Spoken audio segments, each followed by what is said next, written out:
Welcome to the Super Sentai Buddies. This is episode 2 of the Eiffel Mini-Force, the internet's best and only podcast dedicated to the Korean tokusatsu program Mini-Force. Every week we watch an episode of the show and share our thoughts with you, the listener. My name is Ivy, and with me always is my co-host, Mark. Dad, how are you? I am doing pretty good today, Ivy. It was kind of a sleepy day for me, I'll be honest. I had a little trouble staying awake in parts of the day. But it's the end of the day now, so I'm doing pretty all right. How are you? Good. Today we'll be watching episode 2, The Attack of Spider Megamon. And episode 3, Fortune of the Day. But before we get into that, Dad, shining in the heavens, there are 5 stars. Would you like to hear the first star of the week? I would. I'm excited for this one because I can see it up there. I'm reading it, so I know what it says, but I don't know what it means. So tell me about the first star of the week. The first star of the week is my school's hot chocolate sale. Like you, the students, are selling hot chocolate to adults? We're selling hot chocolate to kids at recess. Oh, okay. And me, Rylan, and Izzy were put on a team to do the recess right before us. And that means we also get to have lunch with the first and kindergartners, the ones who we are selling hot chocolate to. And you are in 2nd grade. Yes. So you get to have lunch with the hot chocolate salesman in the grades younger than you two. Yes. Did you meet any cool new kindergartners or 1st graders? Mm-hmm. Cool. So what do you do? When you said hot chocolate sale, I thought it was going to be one of those things where you bring home a magazine and we write down our orders and it goes back to school. This is actually you selling hot chocolate at the school for students. Is that why you were collecting money to take to school this morning? Yeah. Okay.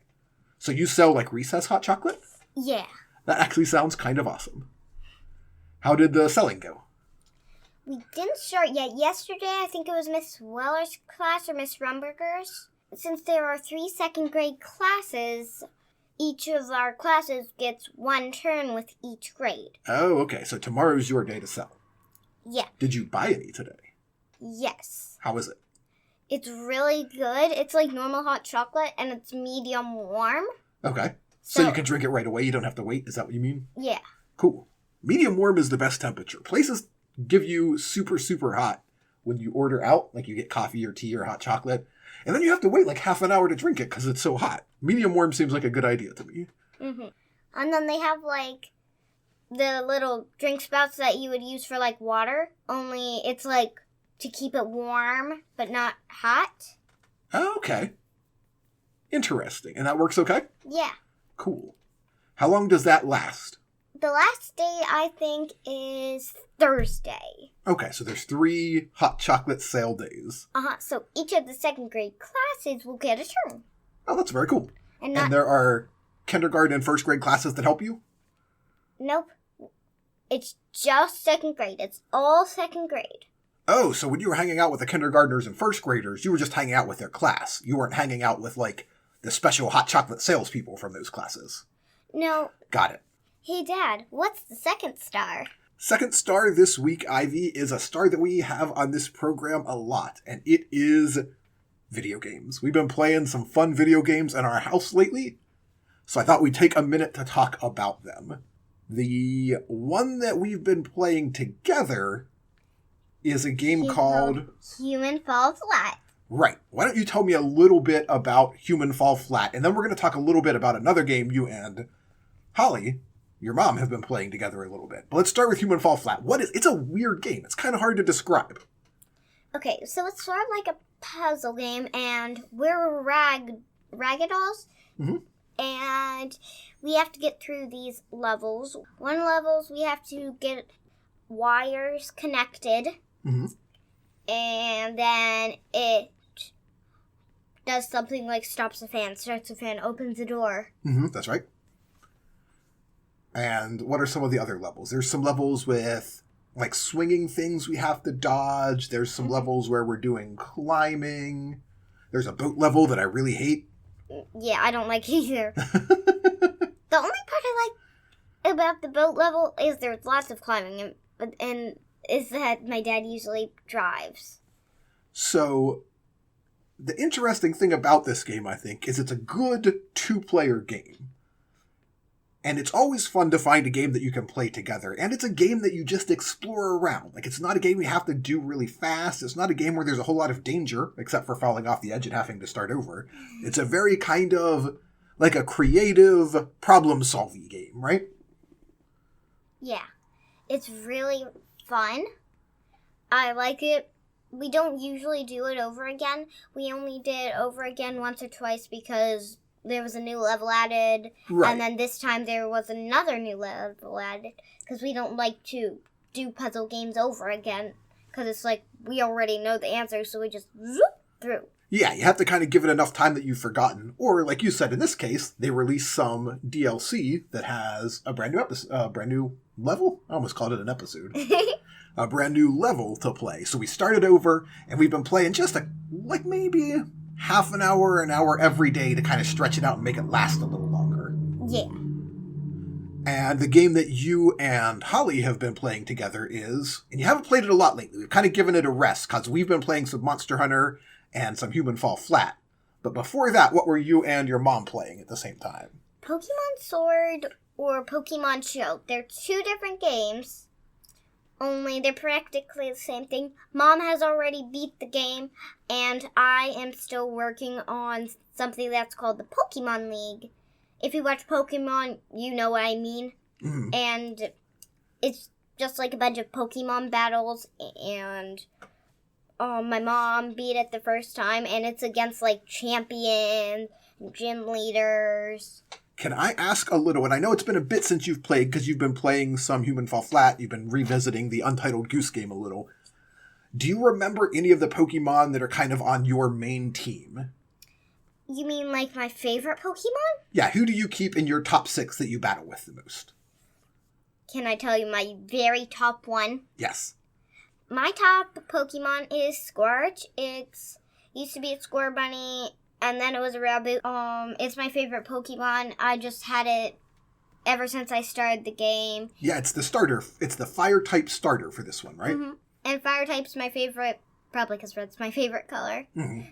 But if it would have given an option of an Bulbasaur, because my name is Ivy, and Bulbasaur evolves into Ivysaur, I so would have gotten it. And I would have given it a stone so it can evolve after Ivysaur. That sounds... Is there Bulbasaur in the game later? Like, could you find a Bulbasaur, do you think? I'm not sure. Haven't gotten far enough to find one, at least? I'm not sure. Mom hasn't found one yet, so I'm not sure. So Pokemon Sword and Shield have been fun for you so far? Yep.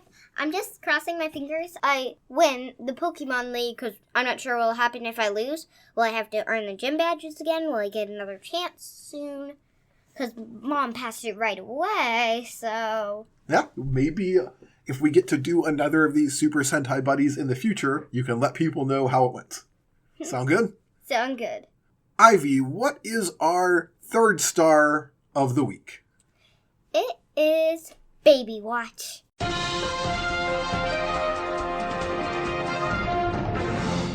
We interrupt your regular broadcast of the Super Sentai Brothers to bring you a breaking news update. Baby Watch. Now, before anyone gets too excited, we're not having a new baby in our house. What is this star about? This star is about my Baby Alive doll. What is... I mean, I know because I've seen it. But tell us a little bit about Baby Alive. This is the doll you got for Christmas, right? Right. A Baby Alive doll is a doll. The kind I have is a kind that you turn it on and... like, you can rock it to sleep if it cries. Unless you're holding it upside down or sideways, you need to feed it a bottle. What if you're holding it upside down? Then it cries. Oh, and if you're holding it flat, at least the kind I have cries. Oh, it doesn't like to be held and rocked kind of thing? No, it just doesn't like to be laid flat. As long as its head's propped up, it's fine. Okay, so like a real baby. Mm-hmm. Likes to have its head propped up. Okay. So a baby alive doll is a doll that you actually have to kind of take care of? Sort of, Well, yeah. at least when you turn it on. Yeah. My kind of baby alive doll, we don't feed it. There are kinds you can feed, but not this okay. one. And I thought you had a bottle for it or something. Yeah. I meant not like baby alive doll food or anything. Okay. Just one of those baby doll bottles where the milk disappears when you tip it one way. Okay, yep. And I know it has a cradle, and it's got a baby doll blanket. The whole works, right? It's a baby doll with a lot of accessories. Yeah. It even came with its own hat. With its hat. Like a baby bonnet or like a top hat? Does it wear a cowboy hat? No. A baseball hat? No. Does it wear a fedora? What's a fedora? A fedora is a hat like what Indiana Jones wears, with the divot in the middle and the wide brim around the edge? No. No? Does it wear a bicycle helmet? No. A motorcycle helmet? No. Does it wear a pith hat? No. A pith hat's like the explorer hat that you see. No. No? Does it wear a fez? Is a fed like a macaroni hat? What's a macaroni hat? I've never heard- A macaroni hat is, I think, a hat from England or something. It's a hat with a feather on it. Oh, okay. Kind of like a tricorn. Yeah. Okay. No, a fez is like the little red hat that, when you see the wind-up monkeys that bang the cymbals together? Oh, and they've got, yeah, no. That's a fez. No, okay. What kind of hat did your baby alive doll come with? It sort of came with, a hat just a regular one, imagine a snow hat without the pom-pom. Oh, okay. Yeah, we got one of those when you were a baby. The hospital gave us one of those. Aw, that's cute. And your godfather, Lucas, knitted you one when you were a baby. Oh, that's so I think we sweet. still have one, although he did put a pom-pom on top of his. Oh. It was maroon, if I remember correctly. My baby's one is white with a flower design. Cool. Hey, Dad, what is star number 4? Star number 2 was video games, so star number 4 is board games. We like to play a lot of board games in our house, right? Right. Especially now that you're getting older, because now there's 3 of us that can play the kind of more interesting board games together. Mm-hmm. And I think we talked about some of the ones that we like to play last time, and we mentioned Forbidden Desert and Forbidden Island. And you said there was a third one called Forbidden Sky, but we hadn't got to play it yet. Yep, and we just happened to get it. We did, yeah. So what do you think of... This is actually an update from our last time we talked together on this show. What do you think of Forbidden Sky? I like it, but I think I like the other 2 better. Forbidden Sky just seems a little bit complicated. Is it complicated because the rules are too hard, or do you just think it's complicated with some unnecessary stuff that slows it down? It's just complicated with having to, connect all the wires. Right. And then, then you have to connect them all just the right amount to the spaceship thing. Yeah, so it's not that it's a hard game to learn. We learned it pretty quickly. Mm-hmm. But you're right, it's got this mechanism, this operational rule of the game, where the point of the game is what? That you're trying to take off in a spaceship or something? Pretty much, yeah.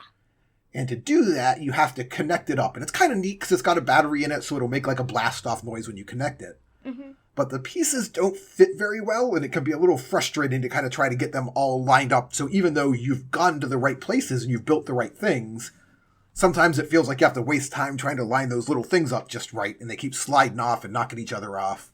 Mm-hmm. Yeah, I agree with that. I think that is a fair criticism. I enjoyed it. I think I might like it more than Forbidden Island, but maybe not quite as much as Forbidden Desert. Forbidden Island's just a little too simple for me on the other end of things. Yeah, it is pretty simple. I like to play it sometimes, but then it has to have a break because it's a little basic. Yeah. And we also got a game that we've only tried once so far called Dead Men Tell No Tales. Right? Right. And what kind of board game is that? Well, it's a pirate game, and we're trying to sneak onto this ship. Mm-hmm. And we're trying to steal treasure? Yeah, like we collectively, we play as a team, right? So we're not trying Right. to steal each other's treasure. We together are... What do you think of it so far? Having only played it one time, what was your initial experience? Did you like it? Yeah, I liked it. It's pretty good. I agree. I liked it. I think it's one I'm going to have to play a few times. Because the first time we played it, we were still kind of learning the rules while we played. But I think having done it once or twice, I would like to play it again and get a better opinion of it. What do you think?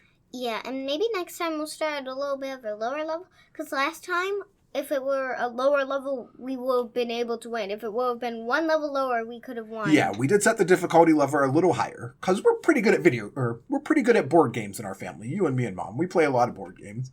So we thought, well, we don't need to set it too low. We're pretty good at board games. But we might have overcompensated and set it a little too high.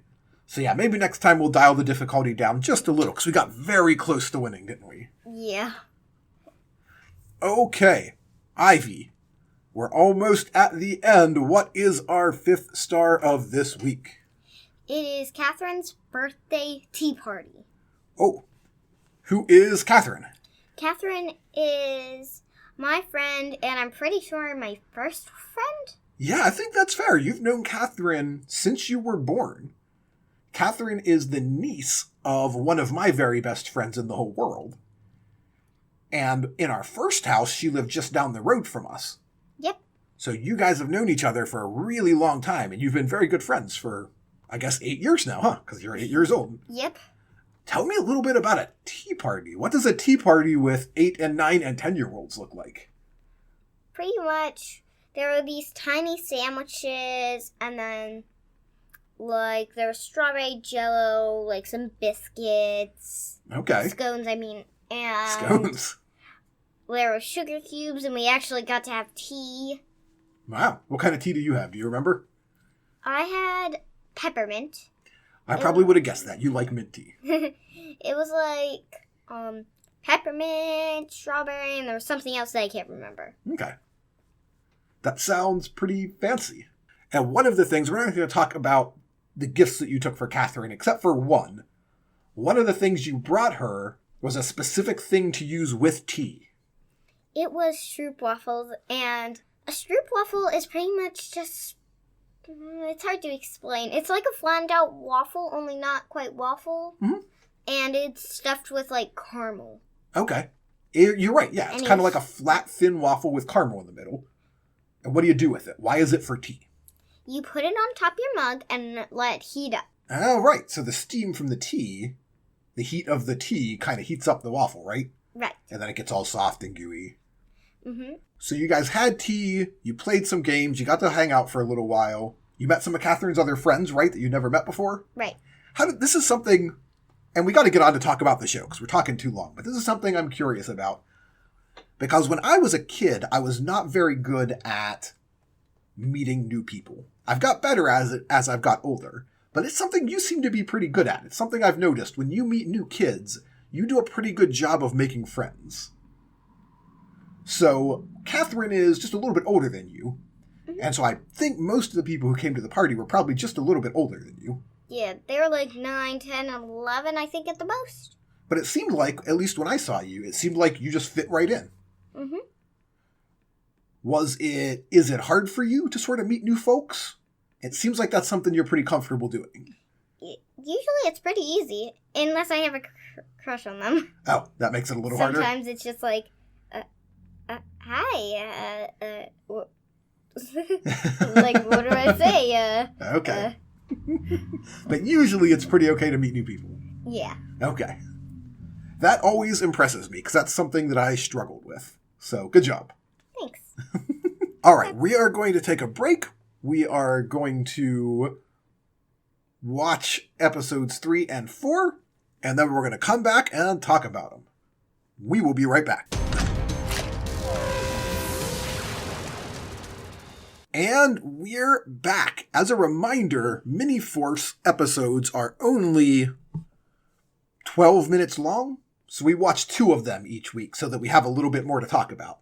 It's been a while since we've done this show, so give me just a quick 30-second reminder of what Mini Force is. Mini Force is like animals who are Power Rangers, like animal Power Rangers. That's right. Yeah, that's pretty much it, right? It's a Korean program. It's a kids show, and it is about a team of animals that have basically Power Ranger outfits and giant robots that they get into. And they specifically are fighting to defend Animals. Yeah, like the animal world, kind of, right? Right. So we open up on episode 3, the attack of the Spider Megamon. I'm guessing you're going to ask, what is a Megamon, right? Yes. What is a Megamon? A Megamon is like a human-sized robot animal, because in the animal world, they're just tiny, so... Right. So it's like an extra big... It might be Mechamon, actually. Is it Mecha or Mega? Mega. Okay. So they are sort of robot, animal, extra large monsters. Pretty much. Okay. So this episode starts with 2 rabbits who are out for a walk. What did you think of these 2 rabbits?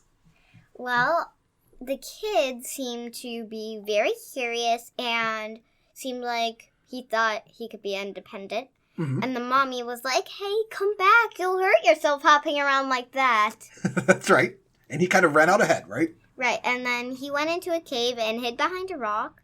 His mother came in and she's like, come out, come out. And then she sees him. She's like tiptoeing. And then she sees the Spider Megamon's eyes and she darts him out of the way. And then she gets hit with this spider web that zaps her energy. And then the baby gets hit with the same thing. Yeah. This spider has, and we don't know what it is initially. We'll find out later in the episode. But it has kind of an electric-looking web, right? Right. And as this intro scene closes, the camera pans backwards. It pulls back. And what do we see at the end of the intro? We see spider's eyes. And a lot of other animals in the net. So it's not just these 2 rabbits. Other ones have been trapped too. Yep. I thought these rabbits were kind of fun. I liked the little... I don't know if it was a little rabbit boy or a little rabbit girl. I liked the little rabbit kid. And you're right, he was kind of curious. He was maybe going a little further ahead than he should have. But I thought they were fun. Yeah. Okay, from there, we cut scene to the bad guy headquarters. Do you remember the bad guy's name for this show? Remind me. The bad guy's name for this show, the big, human boss, is named Nine. Yes. Which in German means no. Yeah, so the bad guy's name is kind of Mr. No. Pretty much.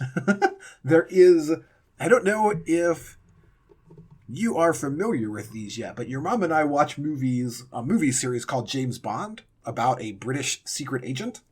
And the bad guy in a very, very early James Bond movie is named Dr. No.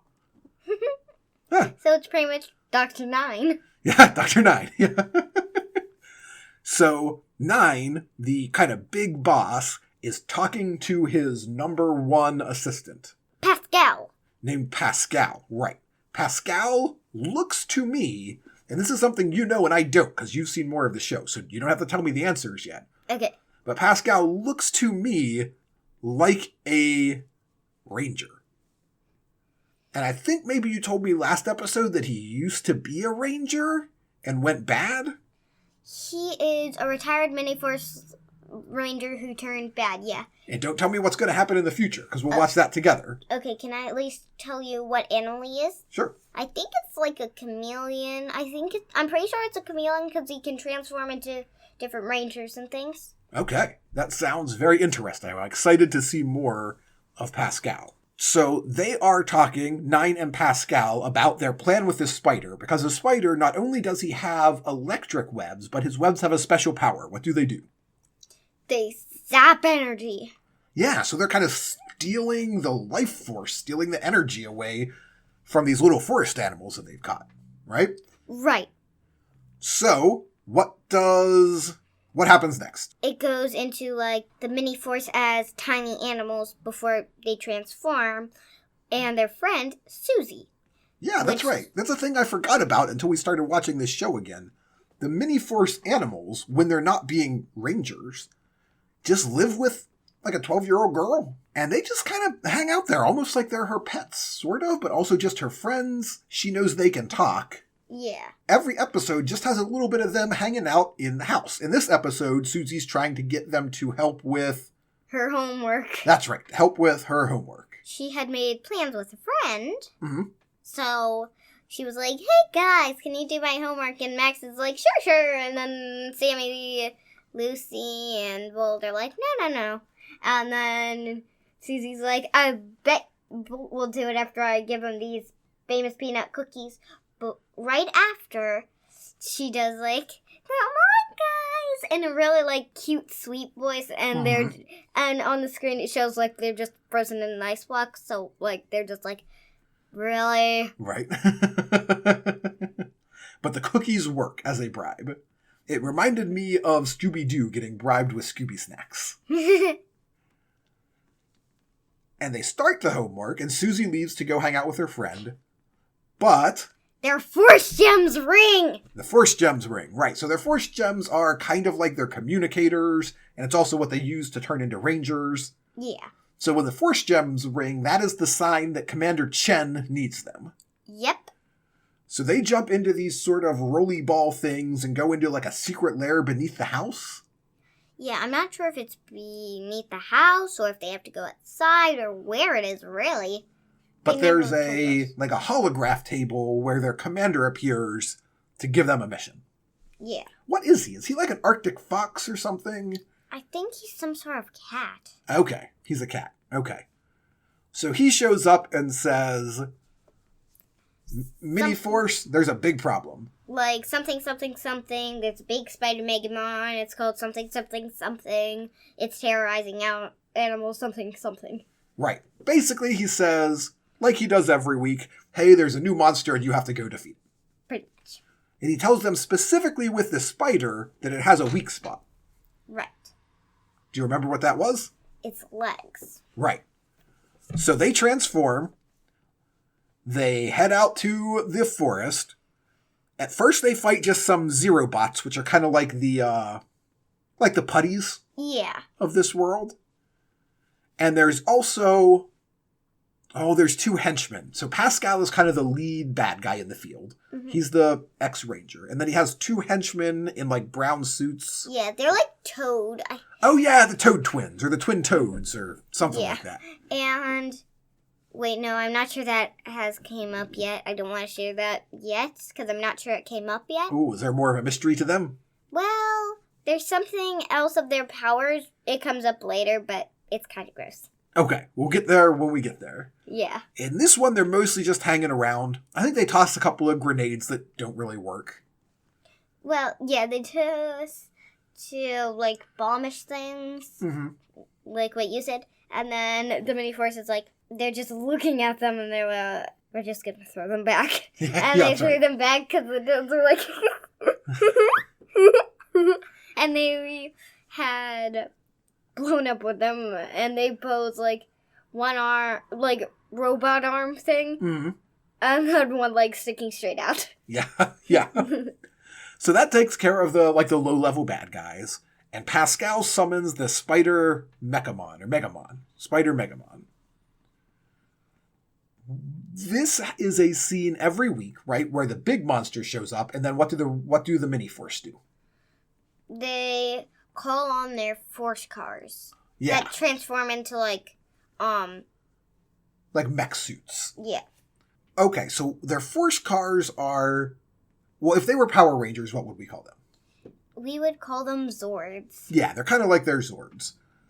And they all hop into their force cars. Their force cars transform into, like, mech suits. And they have a showdown with the Mechamon.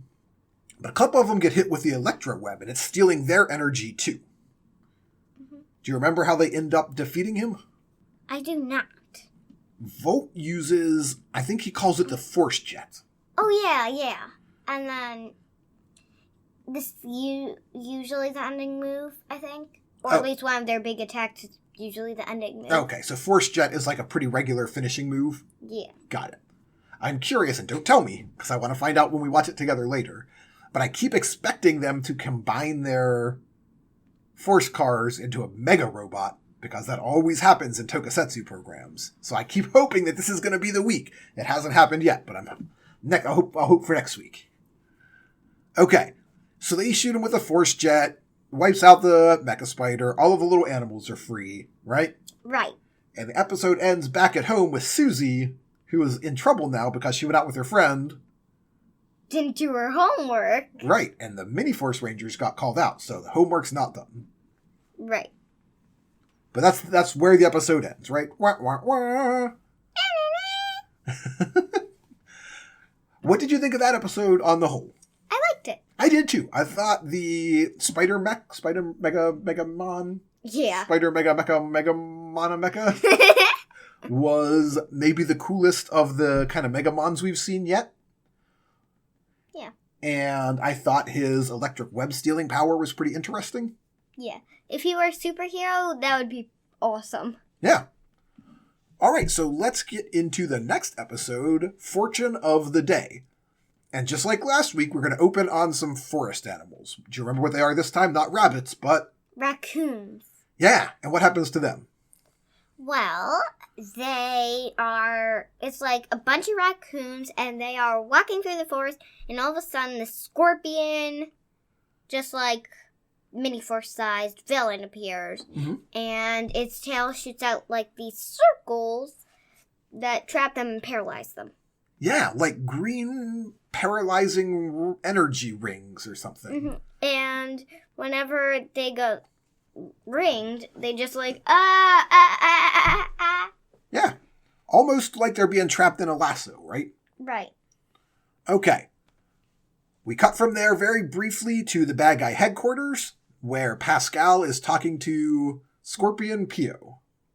Yep. Which is the name of this scorpion kind of mech monster thing. Yeah. And they're just making plans to wipe out Mini-Force together, because that's the same plans they make every week, right? Pretty much, yeah. All right, so we met the forest animals, we go to headquarters, that means it's time to see the Mini-Force. And this week, do you remember what they're doing? This week, Lucy is like going on this iPad thing. Mm-hmm. Volt is like popping Max's snot bubbles while Max is sleeping. Right. And then Sammy's just like standing around, I think. Mm-hmm. And Lucy is reading something called a horoscope, which is kind of a superstitious way to tell your fortunes based on the day you were born and the position of the stars in the sky and things like that. Yeah. And so she reads... Was it Sammy's fortune? No, it was Volt's fortune, and by accident she read yesterday's. Right, but we don't know that. So she reads a thing that he should be scared of circles, I think. Yeah. Like, beware of circles. Right, and he gets all nervous and he's running away from every circle in the room. Pretty much, but before that, he's like, no way I believe in those superstitionist things, and then he trips on a round marble and he's like, it's just a coincidence. And then a ball comes in and hits him, and Sammy's like, that isn't a coincidence, a ball just flew in the room. And then the emergency call comes in, right? Right. Commander Chen tells him about Scorpion Pio and his paralysis beam, and they transform. Yeah. This time they have to head out to the desert, I think. Is that right? Is that where the scorpion was? I'm not sure. I can't remember, but I don't think it was the desert. Most of the time, I think the fight is more in, like, the jungly areas, the foresty areas. Okay. But I'm not sure. It could have been in a desert with the scorpion. And for just a minute, Pascal and the Toad Twins are here, but they leave. And Pascal basically tells the scorpion, like, you go deal with the Mini-Force, right? Right. How does that work out? Not very well. He almost gets him, though. I think he does better than most of the monsters so far, right? Right, and then... Because he outfights most of them, and he paralyzes one of them. And then... Which one was it? Volt. Volt. Because he's afraid of circles. He's like, circle! Oh, right, and the paralysis thing is like a ring, isn't it? Like a circle. And he just couldn't... He couldn't bring himself to move away. And eventually, he, just fought it off and made that ring go pew! Yep. But he was trapped initially for a while, and the rest of the Mini-Force were kind of... They got beat up. The Scorpion did a pretty good job. He was winning for a minute. Mm-hmm. But yeah, you're right. Volt kind of fights his way through the paralysis beam and gets free. And then Pascal comes back and is like, Here, Scorpion, I give you the power of darkness, blah, blah, blah. What is the power of darkness? What does that mean in this show? It's pretty much he just turns into a giant, like, Megamon. Right. This is the scene, like a lot of the Power Ranger and Sentai programs, where the monster grows from a small monster to a big monster. Yep. How do the Mini-Force respond? Call in their force cars, and then they just transform into force bots. Yep. And they have a showdown. And someone key saves the day. Do you remember?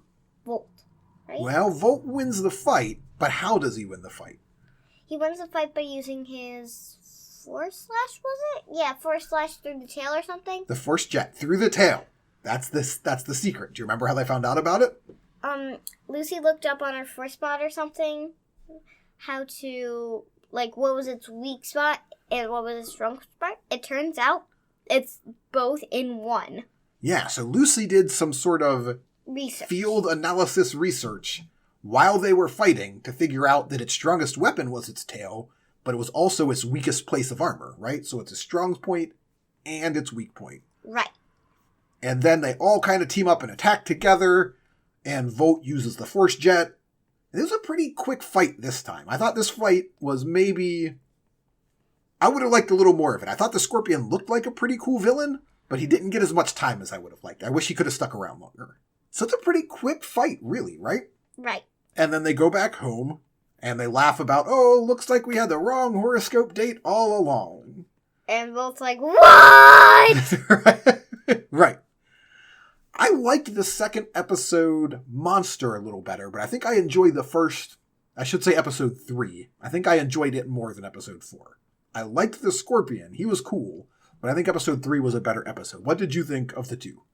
I really liked them both. Yeah? It's a good show. I have to say, 4 episodes in, I'm really enjoying it. I am curious to see where it goes. Before we finish up, did you have any closing thoughts on these episodes? I did really like how Volt just broke right out of that circle thing. Yeah, that was neat. I thought Volt was pretty cool. Volt's kind of the leader, right? Right. I'm used to the Red Ranger being the leader, but in this program, the Blue Ranger's kind of the leader. Yeah. He's a little grumpy, though. No, that's Sammy. Sammy, the Red Ranger, is really grumpy. Okay, I guess that's it, right? Are we done? Yep. Anything else? Not really. I don't think so. That's going to do it for another episode of the Eiffel Mini-Force. Before we finish up here, I'd like to remind you that you can email the show at supersentaibrothers@gmail.com. And if you want to get any updates on future episodes, or if you want to check out the things we mentioned in the show, you can find us on Twitter at Super Sentai Bros. The Super Sentai Buddies are a production of Retrograde Orbit Radio. Once again, we are the Super Sentai Buddies. I'm Mark. I'm Ivy. And we will see you next time for the greatest show on Earth.